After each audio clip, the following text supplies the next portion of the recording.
Eh bien, excusez-nous pour le petit retard, nous allons démarrer. Bonsoir à tous, bienvenue et avant tout un grand merci pour votre présence à cette première conférence 2015 de notre cycle Santé en question, qui, je vous le rappelle, est organisée par l'INSERM, l'Institut national de la santé et de la recherche médicale, et puis par Universcience, c'est la structure qui regroupe de hauts lieux parisiens de la culture scientifique et technique, la Cité des sciences bien sûr, mais aussi le Palais de la découverte. Alors pour cette première 2015, nous allons donc nous intéresser à ce terrible virus, Ebola, qui, je le rappelle, a déjà fait près de 9000 victimes ces derniers mois en Afrique de l'Ouest.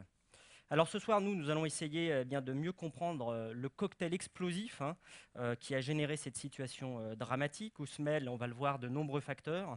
La nature du virus, bien sûr, mais aussi la zone où a germé l'épidémie, la situation économique des pays concernés, et puis aussi, on le verra, certains facteurs culturels. On s'intéressera aussi bien sûr de près aux recherches en cours qui ont été fortement accélérées ces derniers temps pour trouver le plus vite possible un traitement, voire un vaccin, ou bien encore pour diagnostiquer plus efficacement les malades sur le terrain. Et puis enfin, on découvrira les mesures drastiques mises en place pour manipuler ce type de virus dans des laboratoires de très haute sécurité, ces fameux laboratoires P4. Voilà donc pour le programme que nous allons dérouler dans l'heure et demie qui vient, grâce à nos trois intervenants, que je remercie vivement pour leur présence, et que je vais donc tout de suite vous présenter. À Paris, nous avons donc avec nous le docteur Bernadette Murgue de l'INSERM, qui est directeur adjoint de l'IMI, c'est l'Institut de microbiologie et maladies infectieuses. Voilà, un grand merci d'avoir accepté notre invitation. À votre côté, notre deuxième intervenant ce soir est le professeur Yazdan Pana, qui est le chef du service des maladies infectieuses et tropicales de l'hôpital parisien Bichat. Et puis nous sommes aussi très heureux de vous avoir parmi nous, d'autant que vous avez failli ne pas être là, devoir partir au Libéria, à Monrovia, je crois, sur le terrain de l'épidémie. Et donc vous avez failli manquer notre conférence, ce qui aurait été bien dommage pour nous. Donc bienvenue à vous également, merci pour votre présence. Et j'en profite au passage pour préciser que vous coordonnez, si j'ai bien compris, tous les deux ensemble, le programme de recherche français sur Ebola, porté par l'IMI, et ce sous l'égide de l'Alliance nationale pour les sciences de la vie et de la santé. Et puis à Lyon, vous le savez, on est en duplex ce soir avec la région lyonnaise, plus précisément avec la délégation INSERM de Rhône-Alpes-Auvergne, basée à Bron, où se trouve donc notre troisième intervenante. Voilà, on la voit à l'image, c'est le docteur Caroline Carbonel, qui est directeur adjoint du laboratoire P4 INSERM Jean Mérieux de Lyon. Et c'est un des rares laboratoires européens de très haute sécurité habilité à manipuler le virus Ebola. Un laboratoire qui, vous allez le voir, a été en première ligne dans le combat contre l'épidémie qui sévit actuellement en Afrique de l'Ouest. Voilà, Caroline Carbonel, merci aussi d'avoir accepté notre invitation. Mais avant de donner la parole à nos trois intervenants, nous allons d'abord tous être mis à contribution, comme d'habitude, dans ce cycle Santé en question. On ne l'a pas surnommé Santé en question par hasard, parce qu'on va vous poser des questions via un petit quiz. Alors, pour y répondre, rien de plus simple. Vous utilisez les cartons qu'on vous a donnés à l'entrée, rouge, bleu. Et voilà, j'ai demandé aux techniciens d'afficher peut-être la première question du quiz. Alors, il devrait arriver, c'est toujours... Il faut appuyer sur le bon bouton, parce que là-bas, ils ont une console avec je ne sais pas combien de boutons. Donc, ça prend un quart d'heure, normalement. Donc, on va y arriver. Alors, si jamais il y a un souci technique, j'ai les questions là. Donc, vous n'y couperez pas au quiz. Je serai obligé de vous le poser. Ah, je sens que ça vient. Là, voilà. Première question. Le virus Ebola se transmet par voie aérienne. Est-ce que c'est faux ou est-ce que c'est vrai? Donc voilà, si vous pensez que c'est faux, carton rouge. Alors levez bien, bien haut pour qu'on voit bien, parce qu'en plus il y a les spots. Si vous pensez que c'est vrai, carton bleu.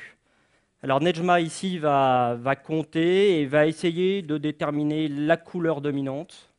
Voilà, on met un petit coup de lumière sur la salle. Donc c'est vrai que c'est pas... Alors Nejma compte quelle couleur? Ouais. C'est assez équilibré. C'est mélangé. Ah non, on va peut-être pas faire un comptage pour avoir plus de temps pour les questions à la fin, mais... Ouais. Ah bah si vous voyez rouge. Bon là on me dit 50-50, en tout cas on verra plus tard. On regardera, est-ce que c'est filmé? Donc on regardera en régie et puis on va compter. Deuxième question, s'il vous plaît. De quel pays est partie la flambée épidémique en cours? Est-ce que c'est du Libéria, qu'on évoquait à l'instant, où le professeur Yazdan-Pana devait se rendre, ou est-ce que c'est de Guinée? Donc Libéria, rouge, Guinée, bleu, sachant que ces deux pays sont touchés par l'épidémie en cours. Alors levez bien haut. Voilà. Ah bien, donc c'est vrai que c'est partagé ce soir. Normalement, c'est bien, c'est que c'est des bonnes questions. Bon, moi, je vous laisse faire le comptage. Ah, on est sur du 60-40 à ma gauche. Qui dit mieux?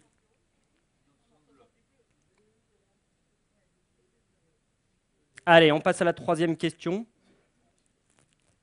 Des chercheurs tentent actuellement de soigner des malades avec un médicament autorisé contre la grippe. Est-ce que c'est faux ou est-ce que c'est vrai? Donc le rouge pour ceux qui pensent que c'est faux, bien haut le carton, et le bleu pour vrai. Alors attention, il peut y avoir des pièges, parce que ah oui, alors ça, on n'a pas son avis. Mais les questions préparées, concoctées par l'INSERM sont parfois tordues. Il y a des pièges, donc regardez bien les intitulés. Est-ce que c'est bon est-ce que la couleur dominante a été... C'est pas facile, j'ai l'impression. Moi, je dirais plutôt du bleu quand même. Allez, on est sur du bleu. Et puis la dernière question, la voici. En France, seuls 2 laboratoires civils sont autorisés à manipuler le virus Ebola. 2. Est-ce que c'est faux ou est-ce que c'est vrai? N'hésitez pas, allez-y bien haut qu'on y voit bien. Je vais aider pour essayer de déterminer la couleur. Moi, je suis sur couleur dominante bleu, donc vrai. D'accord. Bon ben voilà, merci beaucoup d'avoir joué le jeu de ce petit quiz. Alors pour information, on découvrira les bonnes réponses qu'en fin de conférence. C'est un peu pervers, mais c'est comme ça. Et puis par là même, on découvrira si vous avez bien sûr répondu correctement, sachant que les résultats sont bien sûr nominatifs. On vous fera passer sur l'estrade. Non, plus sérieusement, voilà, il est temps maintenant de passer à nos 3 interventions. Alors pour démarrer cette conférence sur de bonnes bases, entre guillemets, le professeur Yazdan-Pana va d'abord nous résumer l'état des lieux rapidement de ce que l'on sait sur ce virus Ebola, sur la nature et l'origine du virus, les modes de transmission, les symptômes. Et puis, bien sûr, vous nous donnerez aussi des informations sur l'épidémie en cours, son origine, les raisons expliquant aussi sa propagation sur le terrain, les moyens à disposition pour diagnostiquer et prendre en charge les malades, vraiment sur le terrain aujourd'hui. Voilà, professeur Yazdan-Pana, le défi étant de résumer tout ça en 10 à 15 minutes, montre en main. Bon courage. Merci. Donc, merci tout d'abord pour votre invitation. Donc, effectivement, je vais peut-être commencer à l'envers par rapport à ce que vous avez dit. C'est-à-dire que je vais commencer par un état des lieux de l'épidémie, des chiffres actuellement. Donc, l'épidémie a débuté probablement en décembre 2013. Donc, il y avait une question là-dessus. C'est en Guinée forestière que l'épidémie on a eu les premiers cas. Puis l'épidémie a touché 3 pays majoritairement, Guinée, Libéria et Sierra Leone. Et 3 autres pays ont eu des cas, mais beaucoup moins de cas. Les 3 autres pays sont le Mali, Nigeria et le Sénégal. Le Sénégal, juste un cas, mais le Nigeria, une trentaine de cas, et le Mali, une dizaine de cas, donc plus de cas. Mais la plupart des cas étaient dans ces 3 pays, Sierra Leone, Libéria et Guinée. Aujourd'hui, donc environ maintenant plus d'1 an après le début de l'épidémie, on a plus de 22 000 cas d'Ebola, en tout cas connus, il y aura peut-être plus. On a, vous l'avez dit, 9 000 décès. Là encore, c'est des décès connus de l'Ebola. Il y a probablement plus que ça. Donc, la première question qui s'est posée, mais très rapidement dès le mois d'avril, parce qu'on n'avait jamais connu ça. Si on regarde un peu l'histoire des épidémies d'Ebola, la première épidémie en Afrique centrale, au Zaïre, en 1976. À la suite de cette première épidémie, il y a eu plusieurs épidémies, toujours en Afrique centrale, et notamment au Zaïre, et chaque fois le nombre de cas était moins de 500 personnes touchées. Et l'épidémie s'arrêtait. Donc la première spécificité de cette épidémie, si vous voulez, c'est lié au fait qu'on a un nombre très important de cas, plus de 20 000, ce qui n'a jamais été vu et qui a beaucoup surpris les gens, et après on va voir pourquoi. Alors, c'est une épidémie qui est liée à un virus qui a été pour la première fois, je vous ai dit, diagnostiqué au Zaïre en 1976, et après je reviendrai sur le mode de transmission de ce virus. Mais la première question qu'on s'est posée, c'est comment ça se fait qu'au cours de l'épidémie actuelle, on a eu autant de cas. Et avant, on avait toujours moins de 500, moins de 1000 cas. Et même nous, on a, notamment pour essayer de réfléchir aux problèmes de recherche, dès le mois d'avril, on se demandait s'il ne fallait pas commencer à réfléchir à des projets de recherche opérationnelle, de la recherche qui permet de lutter contre la maladie.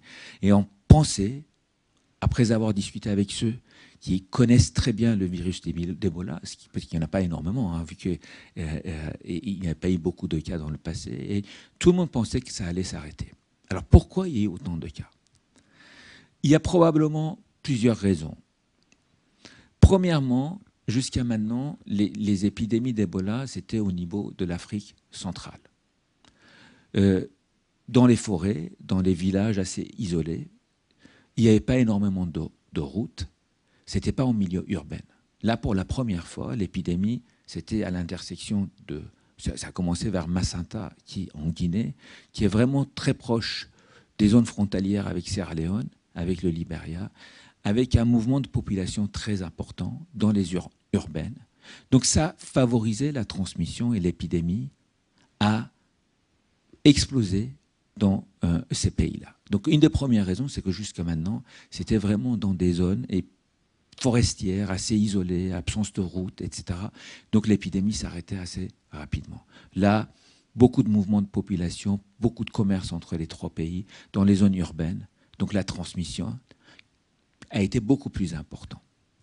Deuxième raison, probablement, vous savez, Libéria, Sierra Leone, mais aussi un peu la Guinée, des pays qui ont connu la guerre. Moi, je connais bien le Libéria parce que ça fait 7-8 ans qu'on travaille sur le VIH au Libéria.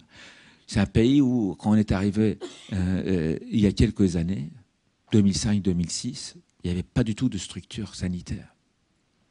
C'était Médecins sans frontières qui gérait la santé dans ce pays pendant des années. Donc, du coup, c'est un pays où les mesures d'hygiène ne sont pas optimales. Donc, du coup, finalement, l'épidémie a pu exploser de cette façon-là parce qu'on était dans des zones où non seulement il y avait des zones urbaines et les gens étaient très proches, donc la transmission se faisait de manière très importante, mais aussi parce que les structures sanitaires ne permettaient pas l'isolement des patients et de lutter contre la transmission de virus. Donc, probablement, c'est ça qui a fait que ça a explosé, qui a surpris tout le monde au niveau de la transmission, au niveau de l'ampleur de l'épidémie. Alors, comment le virus est arrivé dans ces zones-là, alors que la plupart du temps, les épidémies sont au niveau de l'Afrique centrale? Probablement par des mouvements de chauves-souris qui ont migré vers ces zones-là et qui ont été à l'origine de la transmission, même si ce n'est pas clair, et Bernadette reviendra là-dessus, probablement par la suite, mais probablement là aussi, on a beaucoup de choses à explorer. Donc, en gros, épidémie de grande ampleur, compte tenu, d'une part, des problèmes liés à l'hygiène dans ces pays-là, deuxièmement, des problèmes de proximité parce que c'est dans une zone urbaine, et troisièmement, probablement liés à des problèmes culturels, le rejet des gouvernements dans ces pays, donc le rejet du système aussi sanitaire, le rejet de l'isolement quand on dit qu'il faut mettre en place des mesures d'isolement. Alors, même si avec le temps, ça s'est amélioré, et ça, bon, j'en parlerai plus tard. Alors, comment ce virus se transmet? Pour revenir aussi sur la question qui a été posée. Le virus se transmet à partir d'une personne malade. Déjà, il est très important de dire qu'une personne qui est porteur de virus mais qui n'est pas malade ne transmet pas. C'est vraiment les malades.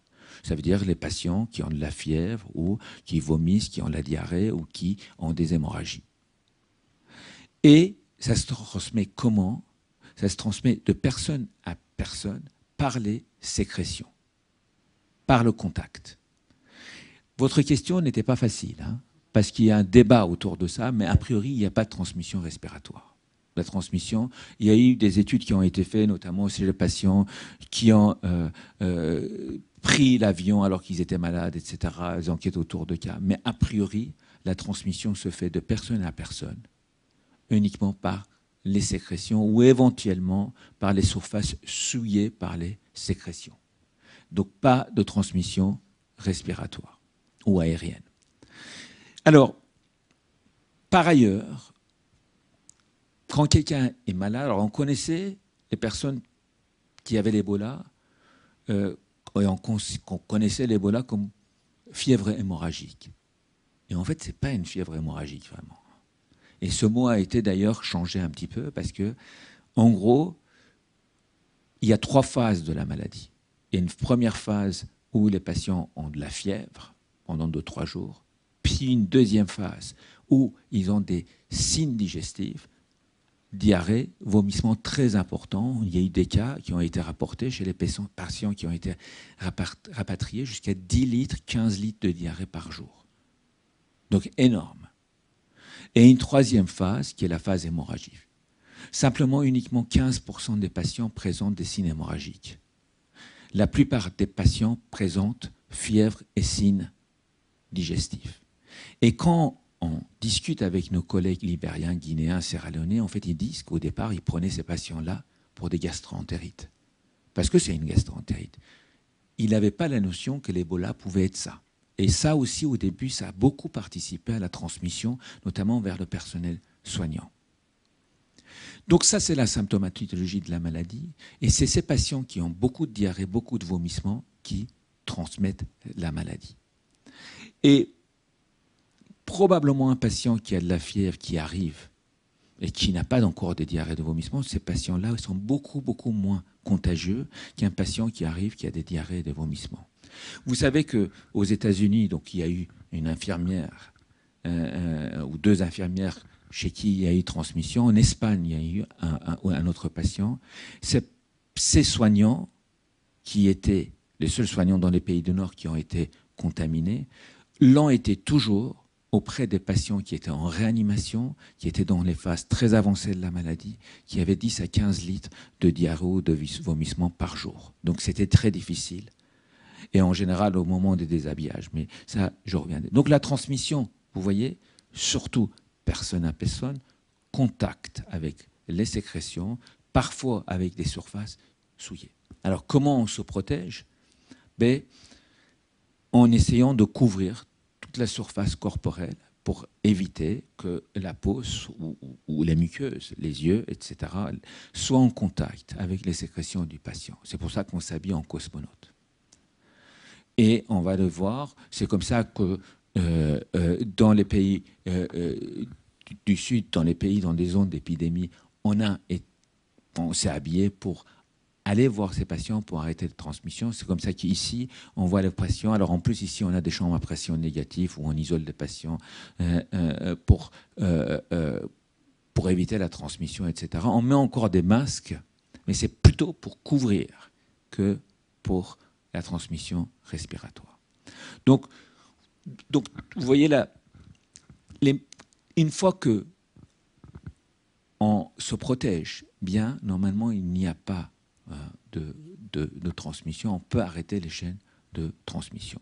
D'ailleurs, c'est très important de montrer qu'il y avait 2 pays africains, qui sont le Nigeria et le Libéria, où il y a eu des cas, il y a eu des transmissions, mais finalement, dans un pays comme dans l'autre, après une trentaine de cas dans l'un, une dizaine de cas dans l'autre, on a arrêté parce que finalement, on a très rapidement mis en place des mesures pour éviter la transmission. Alors que dans les autres pays, Libéria, Sierra Leone et la Guinée, c'était déjà parti. Et par ailleurs, je pense que le système sanitaire n'est pas comparable. Donc dans ces pays-là, et ça c'est un signe d'espoir majeur, parce qu'on a arrêté l'épidémie dans ces 2 pays, parce que vous savez que le Mali, par exemple, il y a une quinzaine de jours, on a dit que l'épidémie, il n'y avait plus d'épidémie, et le Nigeria, c'était pendant l'été. La situation actuelle de l'épidémie, c'est finalement, je crois que la semaine dernière, il y a au Libéria 4 cas, un peu plus en Guinée et encore un peu plus au Sierra Leone. Jusqu'à la semaine dernière, on disait qu'il y avait moins de 100 cas la semaine dernière, ce qui est un chiffre qui, par rapport à avant, est très bien. Mais attention, l'épidémie n'est pas finie. Vous savez, vous avez entendu dans les médias qu'ils ont ouvert les écoles, notamment au Libéria. Je pense que dans les 15 jours qui vont venir, c'est les 15 jours très importants parce que on va voir si ça va repartir. Alors malheureusement, il semble que cette semaine, il y a un peu plus de cas. Alors peut-être simplement alors Denis Malvy qui est parti en Guinée, qui à un moment donné devait venir, mais qui malheureusement, heureusement en Guinée ce soir, me disait, j'ai eu au téléphone, que en fait il y a des poches d'épidémies qui sont en train de se vider. Mais je pense que les 15 jours qui vont venir sont importants. Et il faut faire attention parce qu'il suffit qu'il y ait un patient qui arrive, on ne fasse pas attention et l'épidémie, de nouveau, va se répandre. En début d'été, on avait une diminution des cas et tout d'un coup, c'est reparti. En fait, c'est ça qui s'est passé. Les chercheurs français de l'INSERM et de l'Institut Pasteur ont publié un papier la semaine dernière dans cette infectious disease où ils disent que finalement, à Conakry, l'épidémie était vraiment diminuée et il y a eu 2 ou 3 patients qui sont arrivés et de nouveau c'est reparti. Donc je pense que même si on est très content parce que les choses semblent beaucoup mieux aujourd'hui, il faut qu'on soit très prudent, surtout à un moment où on est en train d'ouvrir. Et donc il faut être prudent. Alors, donc j'ai parlé un petit peu de l'épidémiologie, je vous ai parlé un peu pourquoi finalement cette épidémie est différente des autres épidémies. La transmission, je vous ai parlé de la clinique. Je vais dire un mot juste de traitement, même si Bernadette va plus détailler ce point-là. Donc j'ai 1 minute, c'est ça. Donc le traitement, je vous ai dit, 10 litres à 15 litres de diarrhée par jour. D'accord. La mortalité, c'est de l'ordre de 50%, mais attention, les personnes âgées, plus de 50 ans, la mortalité est beaucoup plus élevée que les jeunes. Les jeunes, c'est autour de 20%, alors que les personnes âgées, c'est autour de 60%. Donc il faut faire attention. Les enfants aussi, c'est élevé. Quel est le moyen que tout le monde avait à sa disposition pour lutter? Avant tout, réhydrater. C'était majeur, ça. C'était très important, on avait tous ça. Essayer de perfuser les malades et d'essayer de passer du sérum physiologique, etc., pour diminuer. Arrêter les diarrhées. Et après, tout ce qui est les traitements étiologiques, les antiviraux, les anticorps monoclonaux, le sérum de convalescent, etc. Pour l'instant, c'est dans le domaine de la recherche. On n'a pas pour l'instant de preuves scientifiques majeures pour dire que ça marche, mais c'est des traitements qui sont en cours d'évaluation. Voilà, donc message, Bernadette reviendra sur ça plus en détail. Merci beaucoup. Je crois qu'on peut applaudir le professeur Yazdan Pana, qui nous a bien résumé la situation et le défi n'était pas simple dans le temps imparti. Peut-être je voulais juste vous faire réagir, professeur Yazdan Pana, sur un peu un sujet d'actualité. On a cru entendre là récemment des critiques contre l'Organisation mondiale de la santé, qui certains disent qu'elle n'a pas réagi assez vite. Apparemment, elle a commencé vraiment à prendre le problème à bras-le-corps en août 2014, alors que les premiers cas, c'était en mars. Voilà, j'entendais le directeur général de Médecins sans frontières qui critiquait à demi-mot l'OMS l'autre jour à la radio. On dit que c'est Jean-François Delfrécy aussi dans le quotidien du Messien qui disait bon, ça serait plutôt la branche Afrique de l'OMS. Qu'est-ce que vous en pensez, vous? Je pense que c'est toujours très facile de critiquer, déjà. Bon, je pense qu'au-delà de l'OMS, tout le monde s'est trompé. Il ne faut pas dire que simplement l'OMS s'est trompé. Fin juin, même MSF était assez confiant sur l'évolution de l'épidémie. C'est en juillet que ça a commencé quand c'est reparti que les gens... Donc, vraiment, c'est une situation qui était exceptionnelle. Probablement, on est tous, nous y compris, on est un peu fautifs. On aurait dû prévoir les choses autrement. On aurait dû comprendre qu'on n'était pas dans les mêmes zones que les zones d'Afrique centrale, que l'épidémie allait probablement exploser. C'était facile de voir comme ça dans le milieu urbain. Mais bon, c'est toujours pareil, c'est facile a posteriori de dire ça. Je pense simplement, bon, il faut essayer pour que ça ne se renouvelle pas. Et encore une fois, certainement, mais ce n'est pas que l'OMS. Hein. Je pense que d'une manière générale, on est parti un peu tard. Oui. Mais alors, si on pouvait recommencer, on n'aurait pas fait autrement. Mais c'est toujours facile de quitter. Je pense que je ne sais pas, alors je ne sais pas ce qu'il en pense Bernadette, hein, mais probablement on aurait dû anticiper, voilà, mais on ne l'a pas fait malheureusement. Mais je pense que d'une manière générale, ce qui est important aujourd'hui, c'est que dans les pays d'Afrique subsaharienne, il faut absolument les aider, parce que sinon on va reavoir la même chose pour que les structures d'hygiène dans les hôpitaux soient améliorées. Sinon, on va avoir cette histoire-là. Là, aujourd'hui, c'est l'Ebola. Demain, ça va être une infection respiratoire. Après-demain, ça va être autre chose, la tuberculose, etc. Ça va se répéter. Et pour avoir été là, il y a certainement beaucoup de gens ici qui vont... C'est une situation qui va se répéter. Et je pense qu'il faut surtout, au lieu de critiquer ces 2 derniers mois ou 3 derniers mois ou 4 derniers mois, essayer de faire un travail de fond sur l'hygiène en milieu hospitalier ou en milieu communautaire tout court en Afrique subsaharienne. Merci beaucoup pour cette précision. Je me tourne maintenant vers Bernadette Mur, qui va pour sa part nous dévoiler les grands axes de recherche actuels sur le virus Ebola, hein, recherche de traitement bien sûr, avec notamment ces essais sur des malades en cours en Guinée avec des médicaments antiviraux, on a parlé de Denis Malvy, mais aussi vous allez voir des recherches pour la mise au point de vaccins, d'outils diagnostiques utilisables sur le terrain. Et puis même pour étudier aussi les survivants d'Ebola, pour voir s'il y a des séquelles, etc. Voilà, j'en dis pas plus. Bernadette Murk, même défi 10-15 minutes à peu près, si possible. Oui, ça va être un peu difficile aussi pour un sujet aussi vaste.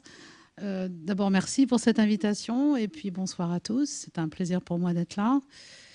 Alors, par où commencer? En fait, ce qui est important quand on a une épidémie, c'est d'abord de la reconnaître et d'identifier le pathogène qui est en cause. Alors, une des premières pistes de recherche qui découle de ça, c'est bien évidemment le diagnostic. Donc, identifier ce qui est à l'origine de cette épidémie. C'est vrai que, c'est pas oublié, mais ce qui s'est passé en Guinée en décembre 2013, le diagnostic n'a pas été fait immédiatement. Il y avait un enfant qui avait présenté de la fièvre, qui ensuite est mort, qui ensuite a contaminé au moment où il a été soigné d'autres personnes. Si on avait eu des structures pour faire le diagnostic et si on avait eu des tests de diagnostic pour faire le diagnostic d'Ebola, les choses auraient été plus vite. C'est vraiment l'élément principal. Alors, il y a une difficulté supplémentaire pour Ebola, c'est que le diagnostic, on est obligé de le faire, et Caroline, qui est en ligne à Lyon, en parlera, dans un laboratoire de haute sécurité. Ebola fait partie, comme quelques autres virus, essentiellement des virus, des pathogènes extrêmement dangereux. Donc, qu'on ne peut utiliser, travailler, étudier que dans des laboratoires dits de haute sécurité. Et en France, il n'y en a qu'un seul, c'est le laboratoire P4 à Lyon. Voilà, donc ça nécessite quand même tout un équipement.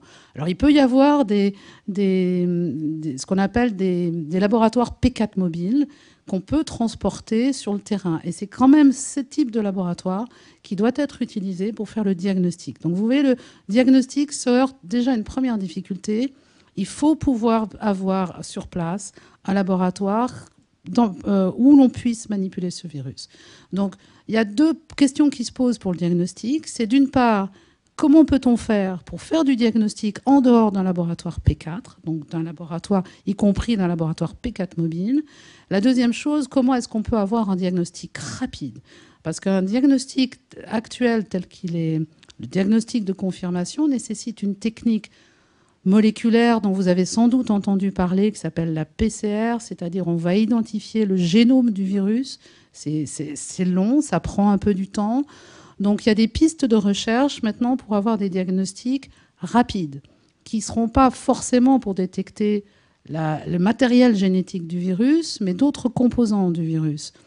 Donc il y a plusieurs tests de diagnostic dits rapides qui sont en cours d'évaluation, parce qu'il faut bien sûr, après, être sûr qu'en utilisant un test de diagnostic comme ça, on ne va pas avoir un faux positif ou un faux résultat négatif, ce qui dans les deux cas serait dangereux. Donc voilà, donc ça c'est des premières pistes de recherche. Alors ça ne sera jamais un diagnostic de confirmation. Pour confirmer l'infection, il va toujours falloir manipuler le virus dans un laboratoire de sécurité et extraire le matériel génétique du virus. Mais ça permet, en période épidémique, de faire, et ce n'est pas vraiment un terme très heureux, mais un espèce de tri entre les patients qui ont une fièvre qui est liée à Ebola, très probablement, ou ceux qui ont une autre infection. Parce qu'un des problèmes, et je pense que Yazdan a dû en parler aussi, c'est qu'au moment où on a... un des premiers signes, c'est la fièvre et la fatigue, Ebola. Or, dans des pays, n'importe où, mais particulièrement en Afrique, de la fièvre et de la fatigue, ça peut être dû à vraiment des causes extrêmement diverses, en passant du paludisme, d'autres maladies infectieuses virales, des germes qui vont donner une gastroentérite. Voilà, donc la fièvre et le symptôme initial. Donc, il serait très important d'avoir un test de diagnostic en période épidémique qui permette de dire oui, cette personne a très probablement une infection liée au virus Ebola, ou non, pas du tout, c'est un palu ou c'est autre chose. Et donc, au niveau de la prise en charge des patients, ça, on irait beaucoup plus vite. Alors ensuite, il faut, voilà, ça c'est sur les tests de diagnostic, dits rapides, éventuellement faisables hors zone de confinement, c'est une piste de recherche extrêmement importante. Donc il y a des tests de diagnostic rapides en cours d'évaluation sur l'épidémie. Je ne sais pas si nous aurons des résultats, puisque l'épidémie est quand même en fin de course, si nous aurons des résultats qui pourront être exploitables, enfin les différentes équipes de recherche dans le monde, hein. Alors ensuite, une fois qu'on a diagnostiqué un patient, il faut le prendre en charge. Donc Yazdan a parlé du traitement dit symptomatique, c'est-à-dire qu'il faut apporter des liquides de remplacement puisque les patients vomissent, ont des diarrhées. Il faut soigner la douleur, il faut soigner éventuellement des co-infections, notamment le paludisme qui représente une infection extrêmement fréquente dans ces pays. Mais voilà, est-ce qu'on peut faire plus? Est-ce qu'on peut agir plus sur cette infection au niveau thérapeutique? Alors, la recherche sur les traitements, c'est pas simple. Il y en a eu. Et puis, en même temps, bon, c'est vrai que beaucoup de gens ont dit, mais on n'a pas fait beaucoup de recherches sur Ebola. Moi, je ne suis pas complètement d'accord parce que ce virus qui a été découvert en 1976, donc ça fait 40 ans quasiment, il y a eu dans le monde, enfin en Afrique, puisque c'était localisé en Afrique, quelque chose comme 1500 décès en 40 ans. Ce qui, en termes de santé publique et sans être cynique, n'est pas énorme. Ça ne fait pas beaucoup. Les morts en France, je ne sais pas combien de gens meurent de la grippe chaque année. Tu as peut-être plus les chiffres, moi je ne les ai pas en tête. Mais voilà, ce n'est pas énorme, surtout à l'échelle d'un continent comme l'Afrique. Donc voilà, faire des recherches, oui, mais il faut qu'il y ait un but au final. Les compagnies pharmaceutiques qui vont développer des traitements vont pas consacrer des millions d'euros ou de dollars pour soigner 2000 patients en 40 ans. Ça n'a pas de sens. Donc ce qui a donné un coup de boost à la recherche sur les traitements et les vaccins sur Ebola, c'est en fait le 11 septembre 2001 et le terrorisme, avec la peur, et puis ensuite ce qui s'en est suivi, donc les attaques avec l'anthrax, et la peur d'avoir une attaque bioterroriste liée avec un virus venant d'Ebola, trafiqué ou autre. Donc les États-Unis, principalement, ont énormément investi dans la recherche sur les traitements et les vaccins.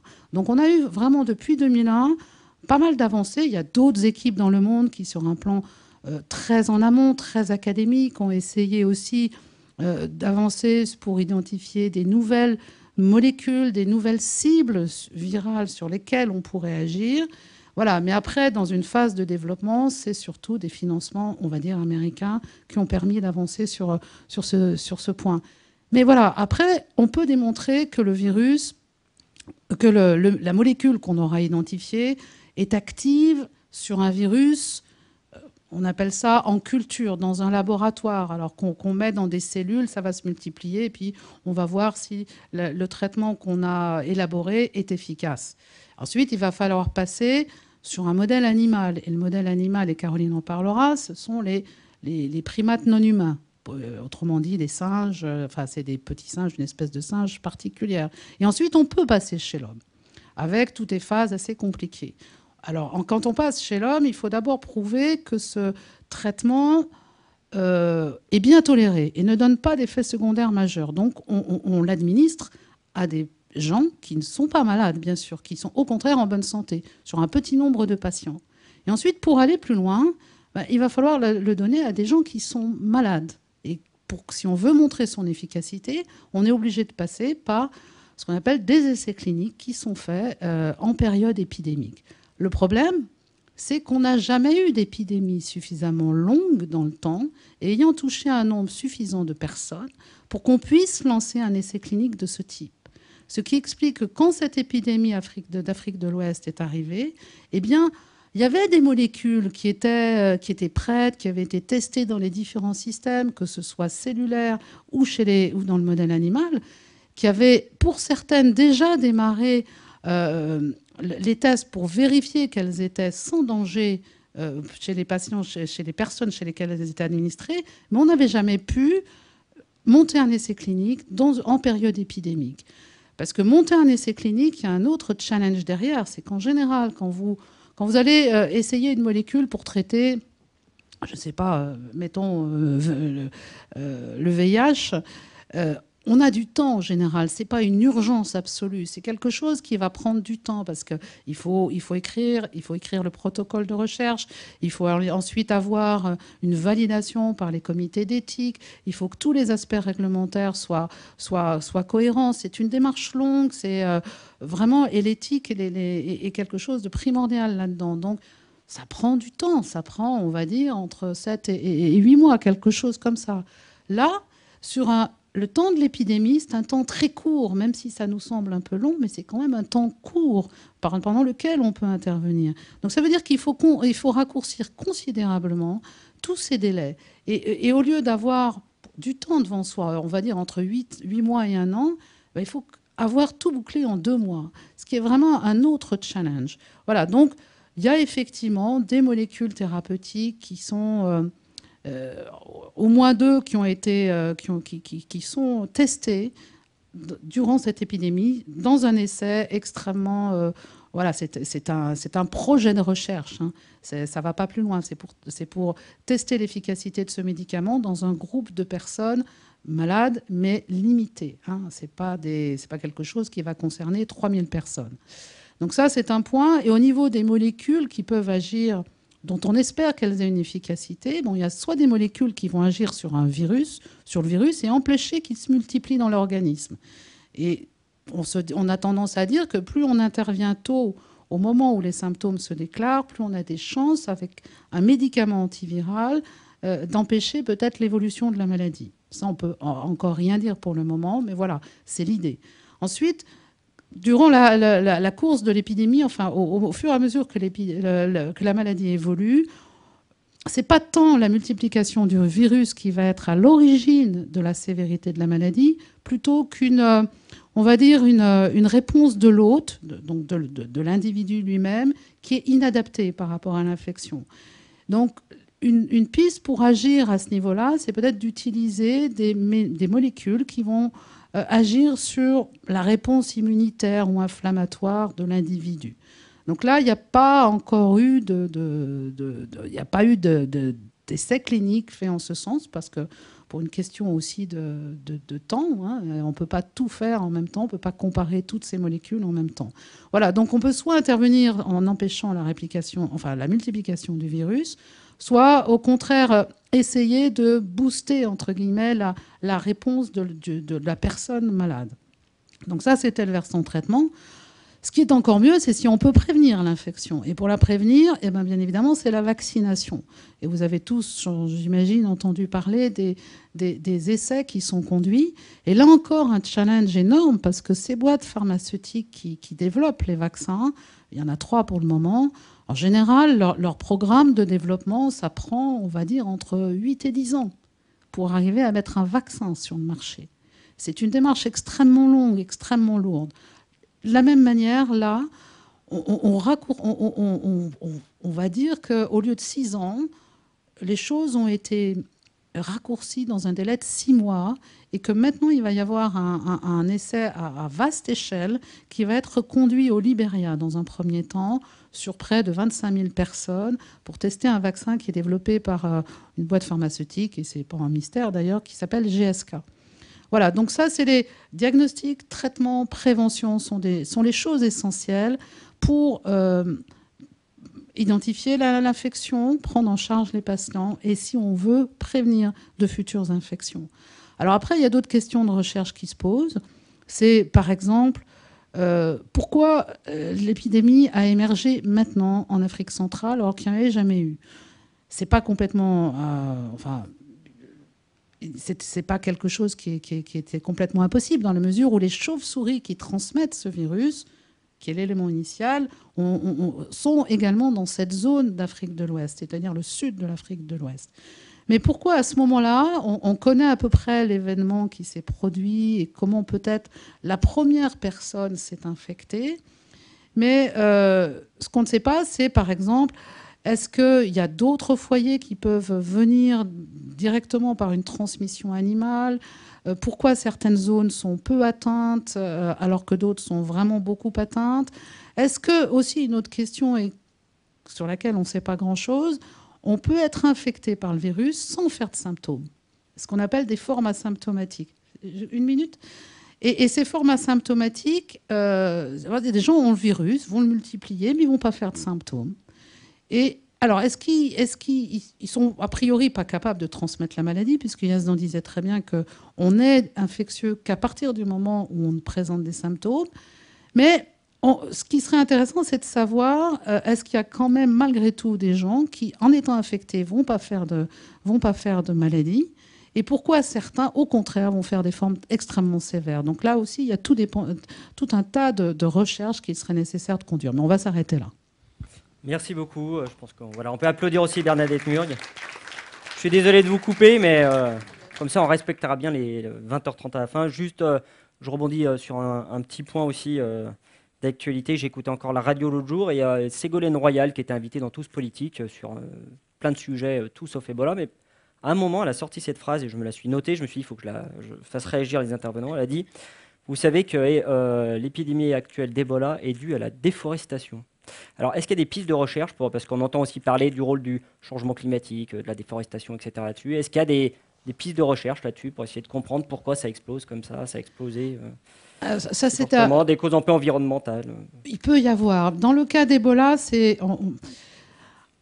pas tellement. Disons, les chauves-souris se foutent un peu enfin, pas complètement. Les chauves-souris qui transmettent la Ebola sont des chauves-souris, ce qu'on appelle frugivores, et qui donc se nourrissent de fruits, donc ont bien besoin évidemment d'arbres fruitiers. Si on les enlève tous, ces arbres fruitiers, il est bien évident qu'elles vont être un peu malheureuses et qu'elles iront chercher leur nourriture ailleurs. Mais ça peut être... je ne sais pas quelle est la situation de la forêt en Guinée et s'il y a eu une déforestation massive. En tous les cas, il y a quand même des arbres puisqu'il y avait suffisamment d'arbres avec des fruits pour que les chauves-souris viennent se nourrir. Alors, c'est vrai que c'est évoqué dans beaucoup d'émergences virales, et notamment en Afrique, mais c'est un des facteurs et c'est vraiment pas le seul. C'est vraiment... il n'y a jamais un seul facteur qui va être à l'origine d'une émergence de ce type. Merci beaucoup pour cette précision. On va maintenant passer à Lyon, où Caroline Carbonel va pour sa part nous expliquer comment on étudie un virus aussi dangereux qu'Ebola dans son laboratoire de haute sécurité, le laboratoire P4 INSERM Jean Marieux. Puis on va voir le rôle stratégique vraiment qu'a eu ce laboratoire dans la lutte contre l'épidémie actuelle, que ce soit pour caractériser la souche virale qui est en cause dans l'épidémie en cours, ou bien encore pour tester des médicaments, des vaccins, etc. Voilà, j'en dis pas plus. Caroline Carbonel, vous avez aussi 10 à 15 minutes avant les questions du public. D'accord. Tout d'abord, merci beaucoup pour votre invitation et bonsoir à tous. Donc effectivement, avant de détailler le rôle du laboratoire P4 de Lyon dans le combat, dans la lutte contre le virus Ebola actuel, je vais commencer quand même par vous expliquer ce qu'est un laboratoire P4, tel que le laboratoire P4 INSERM Jean Marieux.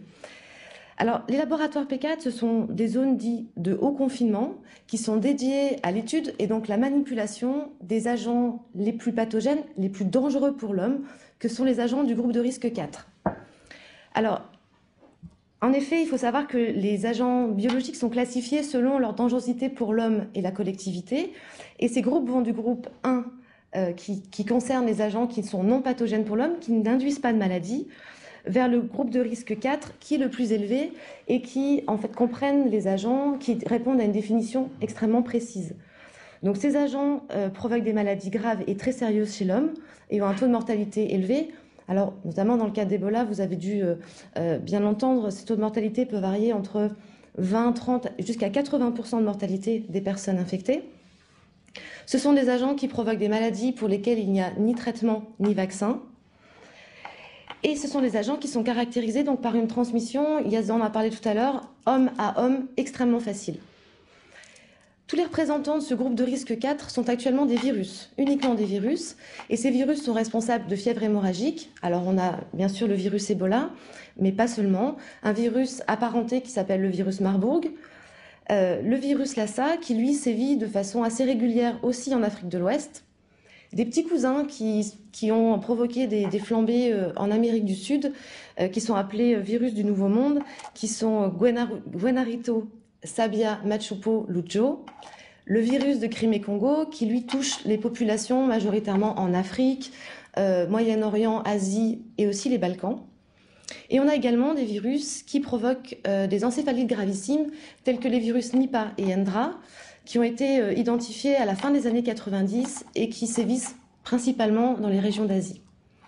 Alors compte tenu de leur dangerosité, vous avez bien compris, ces virus donc, sont les plus pathogènes pour l'homme.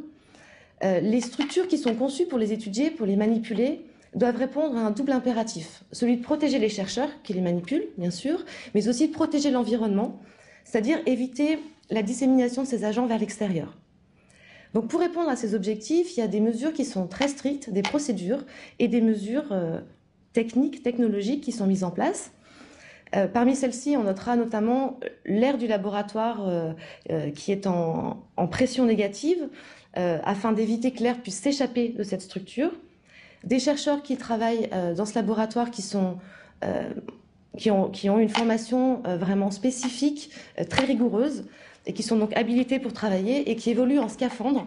Alors on parlait tout à l'heure de cosmonautes, effectivement, ce sont des scaphandres qui sont en surpression, gonflés, et qui permettent en fait d'éviter tout contact avec les agents et l'environnement du laboratoire. Il y a aussi l'ensemble en fait, des déchets qui sont générés lors des expérimentations, qu'ils soient solides ou liquides, sont complètement inactivés par des mesures, des méthodes qui sont sûres et validées. Et enfin, on peut aussi parler de l'air du laboratoire qui est filtré par des systèmes de filtration absolus. Donc on a un grand nombre de mesures de sécurité qui sont par ailleurs à minima doublées et le plus souvent triplées pour s'assurer d'une sécurité optimale de ce qui est manipulé à l'intérieur de ce laboratoire, mais aussi donc des chercheurs qui manipulent. Donc si je peux parler un petit peu plus du laboratoire P4, donc actuellement il y a environ une vingtaine de laboratoires de P4 dans le monde entier, dont 8 opérationnels en Europe. Et parmi ces laboratoires européens, le laboratoire P4 INSERM Jean-Merlieu de Lyon est celui qui offre la plus grande capacité d'expérimentation, et en particulier en expérimentation animale, Bernadette en parlait un petit peu tout à l'heure, puisque c'est le seul en Europe qui offre la possibilité de réaliser des expérimentations sur l'ensemble des modèles animaux qui sont pertinents pour l'étude de tous les agents de classe 4 et qui vont du rongeur aux primates non humains. Alors ce laboratoire, c'est le seul laboratoire, pour répondre à la question de tout à l'heure, c'est le seul laboratoire civil en France qui est autorisé à recevoir et à manipuler des agents du groupe de risque 4. Il est opérationnel depuis plus d'une dizaine d'années, même presque 13 ans maintenant, puisqu'il est rentré en activité à la fin des années 2001. Donc depuis plus de 10 ans, les gens qui travaillent au sein de ce laboratoire manipulent Ebola en particulier, mais l'ensemble des agents du groupe de risque 4. Alors ce laboratoire, il a été construit sur fonds privés à l'initiative d'un grand entrepreneur et scientifique lyonnais qui s'appelle le docteur Charles Mérieux et qui était vraiment très sensible à la nécessité de développer des recherches pour lutter contre ces virus, ces maladies infectieuses qui sévissent majoritairement dans les pays en voie de développement. Après 3 années d'activité, et selon la volonté du docteur Charles Mérieux, le laboratoire a été cédé à l'État. Et c'est naturellement l'INSERM, compte tenu de ses missions, de sa vocation, santé publique, santé humaine, qui s'est vu confier la gestion de ce laboratoire. La direction générale de l'INSERM a ainsi décidé, alors c'est important de le souligner, puisqu'ils ont vraiment décidé une organisation de cette infrastructure unique dans le monde encore à l'heure actuelle pour ce type de structure, puisqu'ils ont décidé la mise en place d'une grande infrastructure de recherche au service de la communauté scientifique, qu'elle soit académique, privée, nationale ou internationale, et donc vraiment se rendre à leur service, leur offrir l'opportunité de manipuler des agents de classe 4 s'ils le nécessitaient dans le cadre de leur développement. Donc une équipe INSERM a été mise en place à partir de cette date, entièrement dédiée à la gestion de l'outil, et afin de répondre à l'ensemble des missions qui sont inhérentes à ce type de laboratoire. Donc ces missions, elles sont nombreuses et diverses. On peut parler notamment de la maintenance des équipements qui sont nécessaires au fonctionnement de cette infrastructure pour permettre vraiment un fonctionnement ininterrompu, pour que le confinement reste vraiment 365 jours sur 365. Aussi une mission extrêmement importante, bien sûr, de sûreté, de sécurité biologique, de formation des personnels qui doivent rentrer dans cette infrastructure, mais aussi un rôle fort de développement de capacités pour les activités de diagnostic et de recherche. Alors, si on parle de diagnostic, le laboratoire P4, dont j'en ai dit quelques mots tout à l'heure, est la seule structure en France autorisée à recevoir et donc à analyser, étudier des prélèvements de patients qui sont suspectés d'être infectés par des agents du groupe de risque 4. C'est d'ailleurs dans ce contexte, et donc pour ce qui nous intéresse un peu plus particulièrement ce soir, que c'est donc au laboratoire P4 qu'a été caractérisée la souche Ebola qui sévit actuellement en Guinée, et ce dès mars 2014. Alors de par sa vocation de santé publique, bien sûr le laboratoire P4 est aussi extrêmement impliqué dans les actions pour porter assistance au personnel, aux populations qui sont touchées par ces épidémies. Et dès mars de 2014, des personnels du laboratoire, alors dans le cadre d'un partenariat français sur un projet européen, ont été amenés à se rendre sur le terrain, et ce à nombreuses reprises, pour des activités de diagnostic. Alors Bernadette l'énonçait un petit peu tout à l'heure, le diagnostic sur le terrain est vraiment extrêmement important, de pouvoir aller au cœur de la population. Alors dans des structures particulières, qui sont des laboratoires P4 mobiles, qui ont été également énoncés par Bernadette. Donc, ce sont des structures qui permettent de se déplacer sur les lieux, sur les foyers d'infection, et qui permettent tout de même de travailler en toute sécurité et de manipuler cet agent extrêmement, extrêmement dangereux. Donc, les personnels du laboratoire se sont rendus à plusieurs reprises et ont participé à l'identification, la confirmation des cas sur place, pour permettre de limiter un maximum les cas de personnes non diagnostiquées et de limiter la propagation à la population. Alors toujours dans le cadre de diagnostic et toujours sur les sujets des laboratoires P4 mobiles, le laboratoire P4 de Lyon a également été mandaté par la Commission européenne pour le développement, pour la création d'un nouveau concept de laboratoire P4 mobile justement, un laboratoire plus ergonomique, plus adapté aux conditions de terrain et qui permet de faire des prélèvements, des analyses un peu plus approfondies.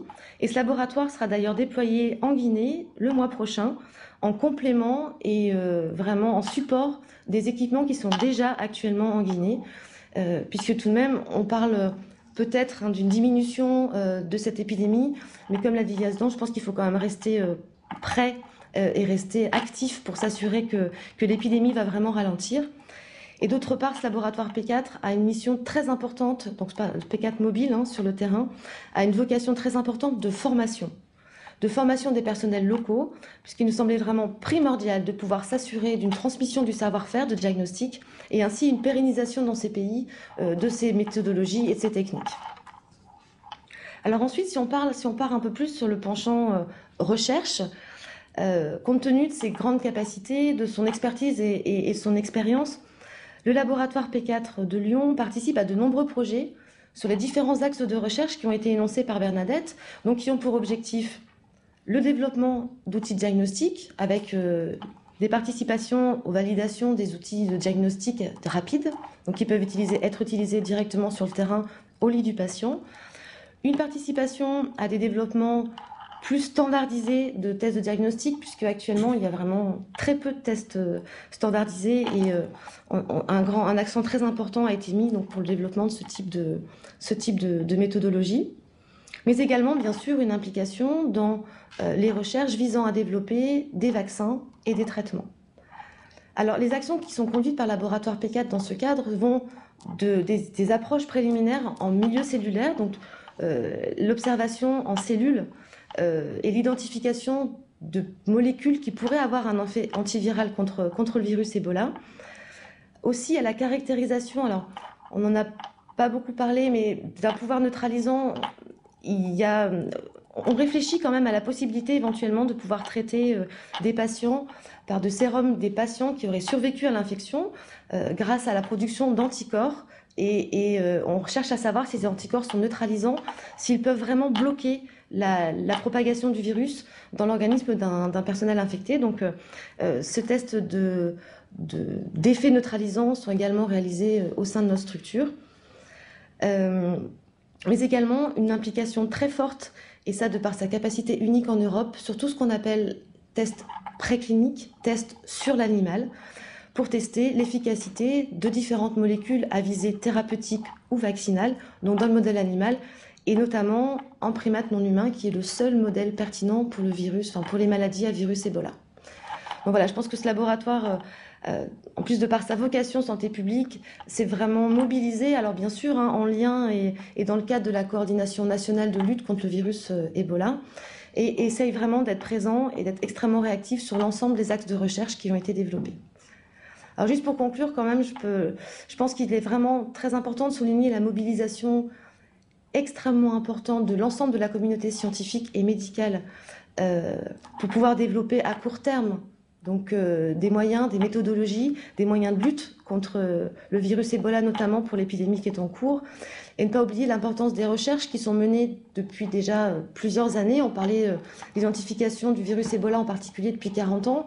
Et donc des recherches aussi à visée fondamentale, donc qui elles visent à mieux comprendre le virus pour essayer de comprendre donc son mécanisme, son mode de propagation, et qui permettront aussi peut-être de développer des outils de lutte, mais dans un terme un peu plus lointain, à plus long terme.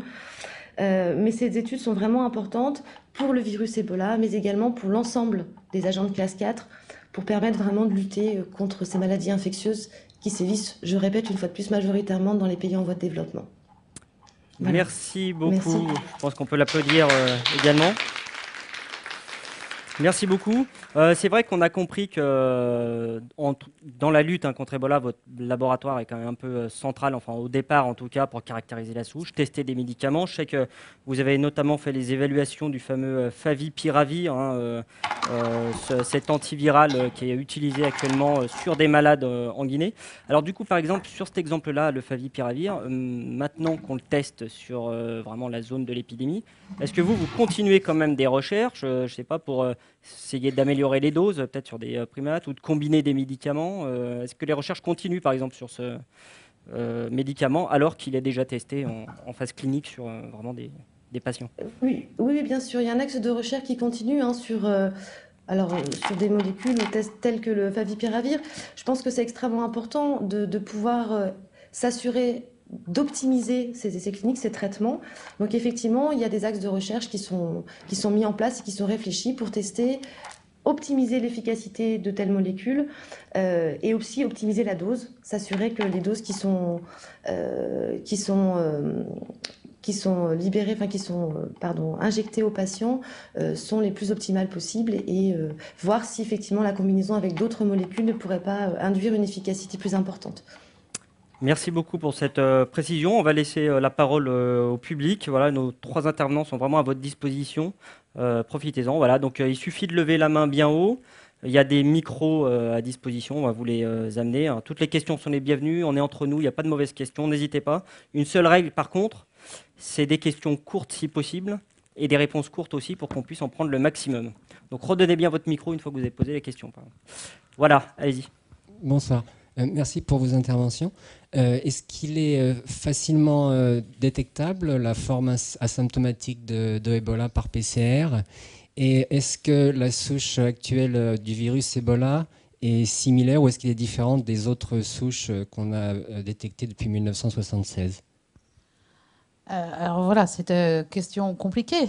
Les formes asymptomatiques, en fait, le virus... On ne peut pas vous dire si on peut vraiment le détecter avant les premiers symptômes, les premiers signes cliniques.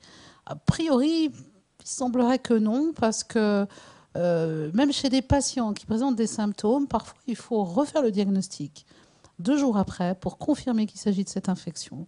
Il y a peut-être une multiplication du virus extrêmement longue. Donc, dire chez un patient asymptomatique, on va dire qu'il était asymptomatique parce qu'on va regarder s'il a fait des anticorps contre le virus, s'il a développé une réponse immunitaire, et pas en recherchant le virus. C'est vraiment, on va venir après. D'ailleurs, de toute façon, le virus dans le sang, on ne le retrouve pas très longtemps. On va le retrouver, on va dire globalement, entre 10 et 15 jours, mais pas au-delà, pas dans le sang en tous les cas. Donc il faudra vraiment arriver au bon moment pour être sûr, peut-être, mais vraiment avec très peu de probabilité, détecter le virus. Donc on va dire que la personne a pu être en contact avec le virus Ebola parce qu'elle a développé des anticorps qui sont spécifiquement dirigés contre Ebola. Alors je me souviens plus de la deuxième question. C'est la souche, est-ce qu'elle est vraiment différente de celle isolée au départ? Alors soit moi, soit Caroline, mais enfin, puisque tu as participé à l'identification, je te laisse répondre. Alors Caroline Carbonel, la souche en question, est-ce qu'elle est très différente? Non, elle n'est pas très différente. Il y a eu quelques mutations qui ont pu être observées, mais majoritairement, on est quand même proche de la souche Zaïre qui sévit en Afrique centrale. Donc il y a quelques mutations, mais qui n'empêchent pas, de toute façon, ça on a pu l'observer, que ce virus soit extrêmement pathogène. Et non, il n'y a pas... Il y a eu des mutations, mais les mutations ne sont pas, on va dire, flagrantes. Globalement, le virus est quand même très proche du virus qui sévit en Afrique centrale. Est-ce qu'il y a une autre question? Oui. Allez-y, monsieur, au premier rang. Bonjour. On peut être émerveillé par la capacité scientifique moderne. Et si on se replaçait d'il y a un siècle ou au fin du 19e siècle, un virus Ebola, il faisait des ravages comme la peste en Europe, peut-être? Comment? Ah si, c'est arrivé. Tu compléteras, mais il n'est pas du tout évident qu'on peut imaginer qu'Ebola a été confiné dans la population animale pendant de nombreuses années et qu'à l'occasion d'un contact, peut-être que la déforestation peut jouer si on va chercher de la nourriture, et notamment... Alors, il y a un élément intermédiaire entre la chauve-souris et l'homme. C'est souvent le primate, les singes, les grands singes, chimpanzés ou gorilles, dans les forêts d'Afrique centrale. Donc, les gorilles, eux, peuvent être infectés par les chauves-souris directement. Lorsqu'ils sont infectés, ils vont être comme les hommes, ils vont développer une maladie. Et ils vont en mourir, d'ailleurs. Il y a eu, d'ailleurs, au Gabon, il y a une dizaine d'années, vraiment une mortalité extrêmement importante chez les grands singes, qui a été très inquiétante, parce que aussi, c'est une espèce en voie de disparition, donc c'est quand même un peu compliqué. Et comme vous savez, les populations africaines, dans certains pays d'Afrique centrale, mangent de la viande dite de brousse, que ce soit des primates, que ce soit des antilopes, que ce soit des chauves-souris elles-mêmes contaminées. C'est comme ça qu'on se contamine. Donc si on avait eu une épidémie d'Ebola en Afrique centrale il y a un siècle, pourquoi pas? Mais alors, elle est restée en zone forestière extrêmement confinée. On pouvait imaginer qu'à cette époque, il n'y avait pas beaucoup de déplacement des populations et que voilà, l'épidémie, elle a attaqué, elle a infecté toutes les personnes qu'il fallait infecter, elle s'arrêtait d'elle-même d'une certaine manière. C'est pas complètement inconcevable. Mais je ne sais pas si dans la littérature, y compris scientifique, il y a eu mention d'épidémies de ce type qui aurait été... parce qu'une mortalité aussi grave, enfin, c'est quand même au minimum 50% des patients qui meurent globalement. Donc la mortalité est plutôt entre 50 et 90%. Il y a des épidémies où la mortalité a été de 90% quand même. Donc je pense qu'on en aurait peut-être su quelque chose. Ou alors ça s'est passé dans une zone extrêmement reculée de la République démocratique du Congo ou d'une autre région et en pleine zone forestière. Alors, moi, personnellement, je pense que s'il y avait cette maladie en Europe, ça n'aurait pas fait autant de ravages. Et je vais vous dire pourquoi. Parce que je pense que l'Ebola, ce n'est pas si transmissible que ça. C'est une maladie très grave. C'est une maladie pour laquelle il n'y a pas de traitement. Donc ça fait très peur. Mais la transmissibilité, ce n'est pas aussi important que ça. Par exemple, on peut le comparer plus que la peste. Peut-être avec la grippe. La grippe est très transmissible. Et d'autre part, ce qui se passe avec la grippe, c'est que la transmission commence avant même que vous deveniez symptomatique, 24 heures avant. Alors que pour l'Ebola, c'est quand vous devenez symptomatique, et même probablement 24 à 48 heures après. Donc du coup, c'est beaucoup plus facile, rien qu'en isolant un malade, d'arrêter la transmission. Ça s'est passé comme ça parce que les mesures d'hygiène sont vraiment pas bonnes, parce qu'on n'a pas identifié la maladie au début. Donc je suis pas sûr, alors après on est en train de faire la science, mais je suis pas sûr qu'en même au Moyen-Âge, on aurait eu...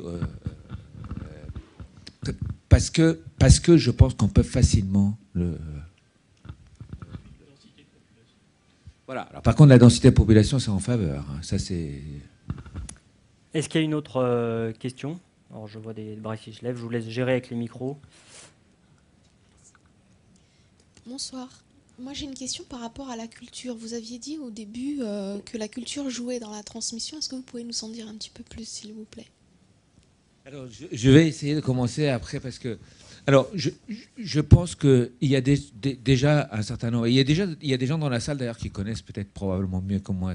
Mais il y a déjà des rituels, notamment au niveau des décès. Quand il y a des patients qui sont décédés, tout ce qui se passe autour des patients décédés qui fait qu'il y a une probabilité de transmission plus importante. D'autre part, je pense que ce qui s'est passé, c'est ce que je disais, c'était que quand il y a eu cette maladie, il y a eu pas mal de papiers au début, d'articles au début qui ont décrit un peu ce qui s'est passé. Dans ces pays-là, il y a pas mal de méfiance envers les autorités. Et ce qui s'est passé, c'est que finalement, on a commencé à dire qu'il faut isoler les patients. Alors, isoler les patients, c'est compliqué. C'est-à-dire qu'en gros, vous allez à l'hôpital pour de la fièvre et des diarrhées. On dit, vous êtes suspect d'Ebola, vous rentrez dans une zone et vous ne sortez plus. Et quand vous êtes un patient, c'est peut-être même au-delà de la culture, quand on vous dit ça, par rapport à un système de santé à qui vous ne faites pas forcément non plus très confiance, du coup, vous n'avez pas envie d'y aller. Et il y a eu beaucoup de méfiance, et donc les patients ne sont pas allés. D'autre part, si on savait qu'il y avait un traitement derrière, et que si on va vers l'hôpital, on meurt moins, peut-être qu'on serait allé beaucoup plus vers l'hôpital. Là, en plus, on sait, ou on savait, ou la population savait qu'il n'y avait pas, finalement, de médicaments contre la maladie. Ça, on l'a connu avec le VIH. Une fois qu'on a commencé à avoir des médicaments, les patients sont venus beaucoup plus. Quand vous n'avez pas des médicaments, vous n'y allez pas. Donc, c'était une question de confiance. Donc, en gros, vous allez à l'hôpital pour simplement être isolé. Et tout ça a fait que la population n'est pas allée vers les structures sanitaires. Donc, du coup, l'isolement n'a pas marché. Donc, la maladie, l'extension était beaucoup plus importante. Donc, je pense qu'il y avait, d'une part, une problématique de confiance, et d'autre part, tous les rituels qui entourent la prise en charge des patients, la prise en charge des morts, qui favorisaient aussi la transmission. Alors, il paraît que maintenant, à un moment donné, il paraît qu'à Monrovia, les gens ne se serraient plus la main. Il y a des choses qui ont changé dans la population. Des gens qui écrivent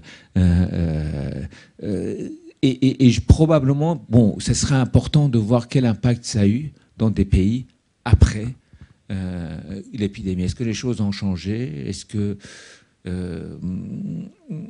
on peut en tirer de conclusions aussi bien au niveau hospitalier que communautaire? Mais ça, je pense que c'est vraiment un travail important qu'il faut commencer.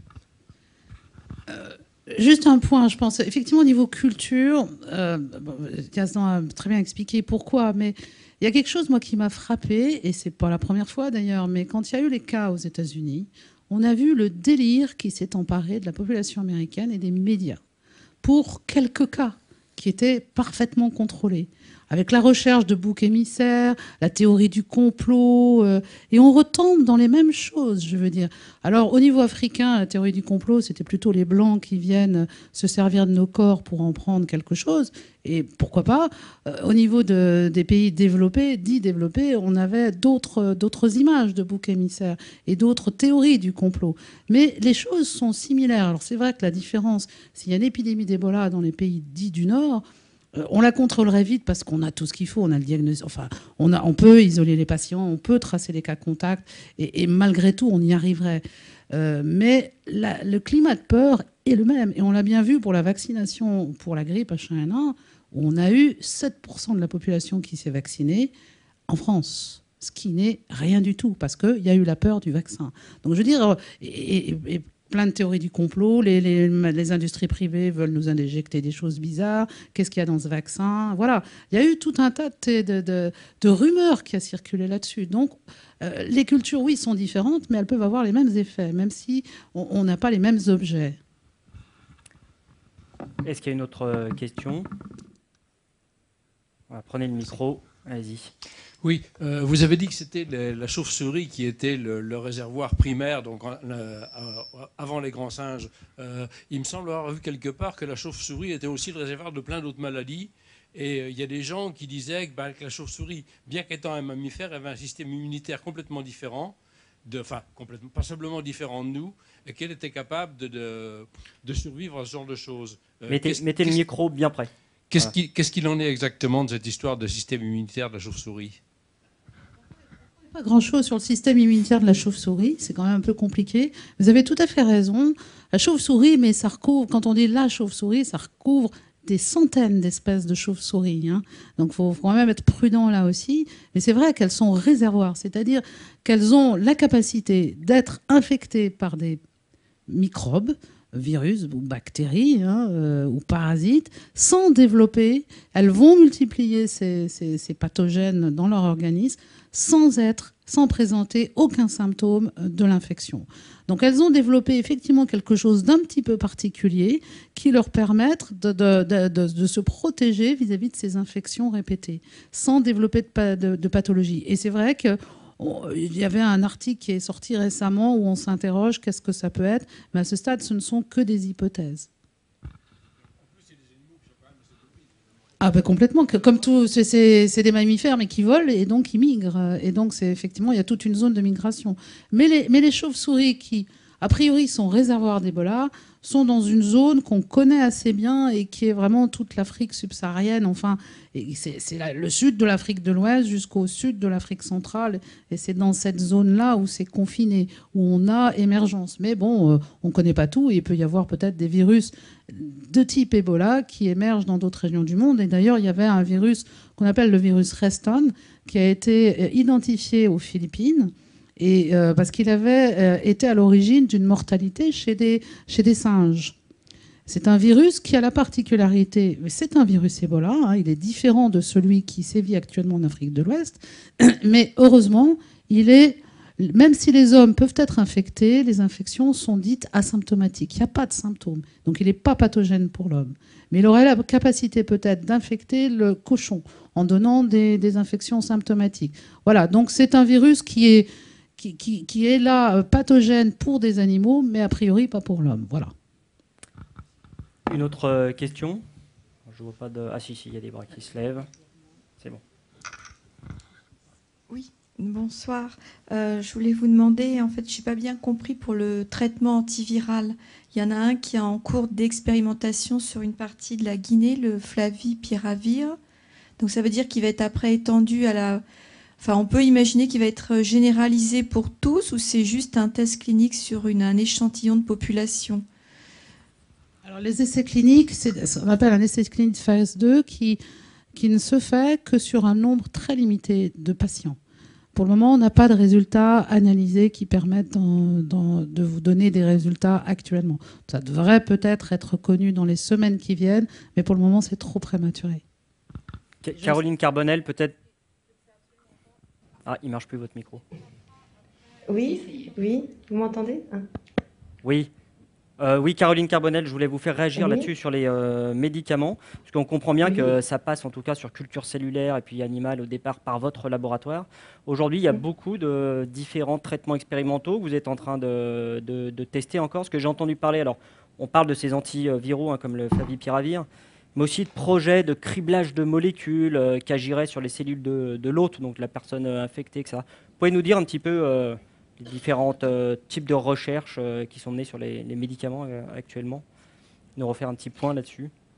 Oui, alors bon, il y a effectivement hein, plusieurs pistes qui sont explorées. Il y a des molécules donc, qui ont déjà montré des efficacités sur d'autres virus, sur d'autres pathogènes. Il y a également effectivement des molécules qui ont aussi également démontré des efficacités soit sur vraiment d'autres maladies, même différentes de virus, mais qui peuvent bloquer certains mécanismes du virus en question, donc qui ont pu être criblés, qui ont pu être identifiés comme extrêmement intéressants potentiellement pour lutter contre un virus comme Ebola. Donc effectivement, il y a plusieurs pistes de recherche. Alors, de la même façon, ce sont des pistes qui sont actuellement en cours, pour lesquelles les résultats sont extrêmement prometteurs ou en cours ont été initiés, donc c'est un petit peu trop tôt. Mais il est vrai que les axes de recherche ont été un peu élargis et on essaye vraiment de trouver tout ce qui pourrait permettre de bloquer le virus ou de le prévenir, comme a dit Bernadette. Et tout ça est fait d'abord en milieu cellulaire et donc puis en modèle animal sur le primate pour tester leur efficacité. Donc il y a quand même un panel intéressant de molécules et de produits qui sont testés et qui seront testés au laboratoire P4 notamment. Merci pour cette précision. On a encore le temps pour quelques questions, donc n'hésitez pas, allez-y. Oui. Alors, il y a quelqu'un qui a le micro, puis après vous, monsieur. Oui. Donc le virus rentre par les cellules de la peau.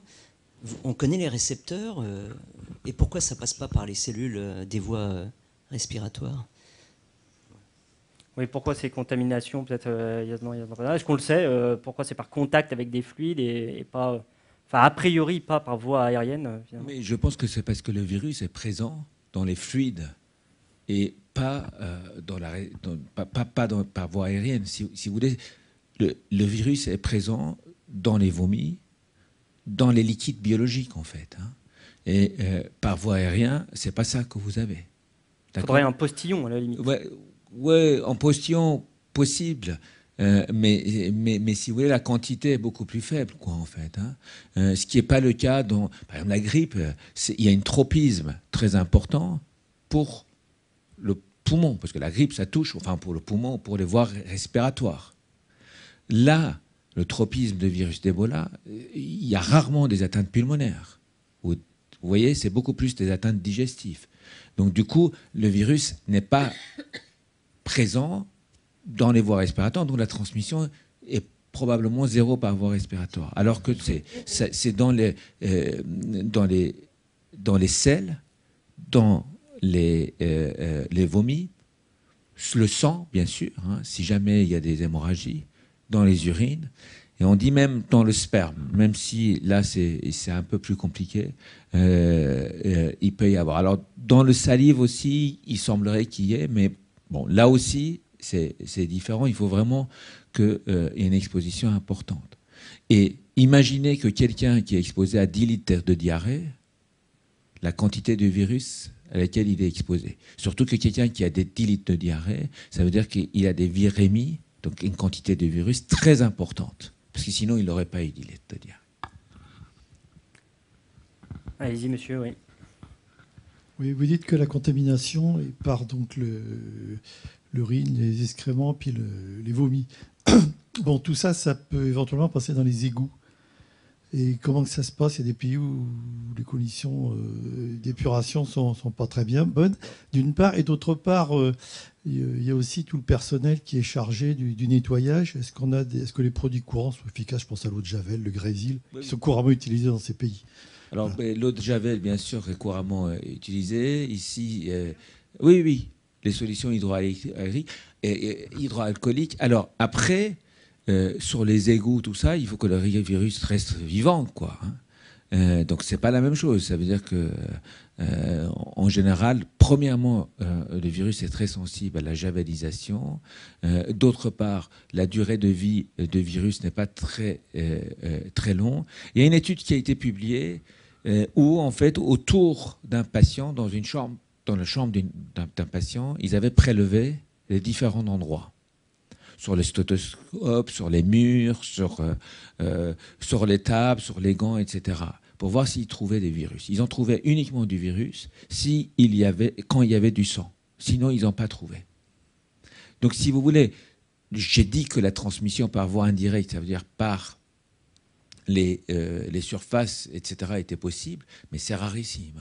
C'est surtout vraiment contact direct, quelqu'un qui vous vomit dessus. Et par exemple, l'infirmière espagnole, qui apparemment était plus une aide-soignante, là, elle était vraiment exposée aux excréments de patients qui avaient une dizaine de litres de diarrhée. C'est un patient qui est en plus décédé, qui était en fin de vie, donc probablement beaucoup de virus au niveau de ses sécrétions.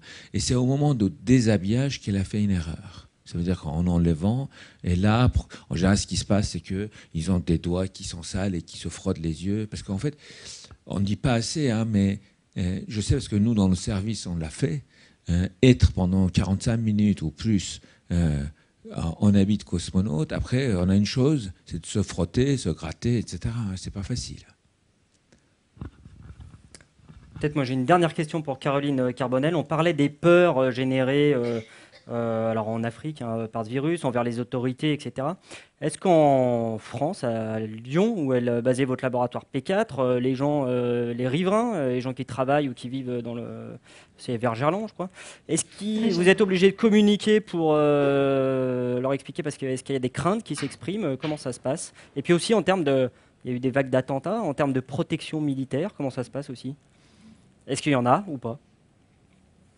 Alors, il y a des protections, des mesures de sécurité qui sont bien sûr très importantes autour du laboratoire P4 avec des sécurisations des différents accès, des droits d'accès donc extrêmement limités. Plus on se rapproche du laboratoire P4, plus les accès sont limités, bien évidemment. Il y a aussi bien sûr tout un système donc, de sécurité physique et technique qui sont installés, bien sûr, pour protéger un petit peu ce laboratoire. Alors, en ce qui concerne la crainte de la population, alors, il est vrai que donc, ce laboratoire existe depuis plus de 10 ans maintenant dans le quartier de Gerland, vous avez pu le souligner, à Lyon. On a eu vraiment à cœur de beaucoup communiquer sur les activités qui sont réalisées, qui sont faites. Et on a pu vraiment observer ces derniers temps que la population n'en était pas effrayée par le laboratoire, avait vraiment confiance dans les mesures qui ont été prises, notamment avec un retour d'expérience donc de 10 ans où ils ont pu observer qu'aucune problématique n'avait jamais été rencontrée. Donc je pense que vraiment alors il y a peut-être des craintes encore effectivement, mais on continue à essayer de communiquer et de rassurer la population. On a un outil qui nous permet de travailler sur les virus les plus dangereux qui existent, mais on met tout en œuvre pour que ce ne soit pas risqué. Donc voilà, je pense que le message quand même est passé et on observe quand même une certaine confiance de la part de la population lyonnaise envers ce laboratoire qui quand même, je le rappelle, est situé assez proche du centre-ville. Donc, merci pour cette précision, merci à tous pour ce débat. Je vous propose de regarder, il est presque 20h30, donc les réponses au quiz auxquelles vous avez participé. Et sachez que si vous souhaitiez poser d'autres questions, vous pouvez le faire par Internet, je crois en vous connectant au blog de la conférence. Vous pourrez aussi trouver des informations pratiques, des ressources documentaires, revoir la conférence. Vous pouvez aussi désormais revoir les conférences sur le portail de la culture scientifique qui a été mis en place à l'adresse estime-science.fr. Et puis aussi via Twitter, vous pouvez réagir, poser des questions. C'est @INSERMLive ou le hashtag #ConfSanté. Voilà, donc on va découvrir les bonnes réponses au quiz et si vous avez bien répondu. Donc voilà, j'attends que les techniciens nous lancent la première réponse, là aussi. Donc le virus Ebola se transmet par voie aérienne. Alors bon, on en a beaucoup parlé, c'est a priori faux. Dans l'état actuel des connaissances. Et donc la couleur majoritaire était rouge. Ouais. Deuxième question. De quel pays est partie la flambée épidémique en cours? Donc c'était de Guinée. Et là encore, vous avez été majoritairement à bien répondre à cette question. Question 3. Des chercheurs tentent de soigner des malades avec un médicament autorisé contre la grippe. Alors c'était vrai. C'est ce fameux Favipiravir. Je crois que c'est au Japon. En fait, il est autorisé au Japon. Et c'est une filiale de Fujifilm, je crois. C'est ça. Hein. D'accord. Il est vraiment utilisé ou il était un peu dans les cartons, enfin autorisé, mais plus utilisé? En fait, il est autorisé s'il y a une résistance à d'autres molécules. Pour la grippe. Parce que la molécule qui est utilisée, qu'on a connue avec le H1N1, c'est l'oseltamivir. Et parfois, il y a des résistances. Et s'il y a des résistances ou s'il y a des problèmes avec cette molécule, on peut utiliser le Favipiravir au Japon. D'accord, très bien. Merci pour cette précision. Et puis la dernière question.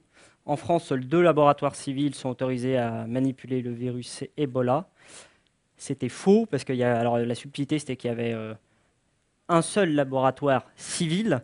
Mais Caroline Carbonel, je ne sais pas si je vous vois, donc vous entendez encore. Vous m'aviez dit, quand on a préparé ces conférences, il y a quand même un laboratoire militaire en France qui est habilité à le faire. Donc vous n'êtes pas vraiment l'unique laboratoire. Non, mais il y a un laboratoire, hein, effectivement, un deuxième laboratoire français qui a été inauguré il y a très peu de temps, hein, en 2014. Donc qui est en train de finir ses validations, qui sera opérationnel bientôt. Et donc, effectivement, il y aura 2 laboratoires P4 en France, mais nous restons à l'heure actuelle les seuls habilités à pouvoir recevoir des échantillons de patients, notamment. D'accord, donc vous voyez, il fallait nuancer tout ça.